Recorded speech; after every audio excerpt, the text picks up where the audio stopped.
In the war-ravaged landscape of Gaza, where homes have been reduced to rubble and infrastructure lies in ruins, a new chapter of resistance has emerged. Despite the widespread devastation caused by continuous Israeli airstrikes, Hamas, the Palestinian Islamist organization, has resumed firing rockets toward Israeli territory. This act, framed by the group as a response to military aggression and occupation, underscores the enduring cycle of violence and retaliation that has come to define the Israeli-Palestinian conflict. For many in Gaza, the rocket fire symbolizes defiance in the face of overwhelming military power. Supporters of Hamas argue that resistance is the only available tool for a population under blockade and constant bombardment.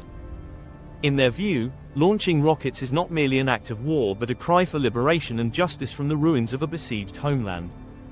However, the international community remains divided.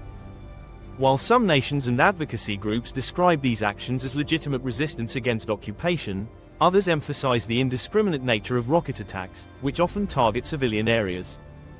The United States, the European Union, Canada, and several other countries designate Hamas as a terrorist organization, citing its attacks on civilians and its refusal to recognize Israel's right to exist.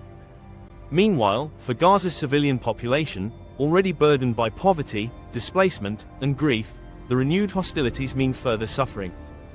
Every rocket launched invites a fierce and often disproportionate Israeli military response, exacerbating an already dire humanitarian crisis.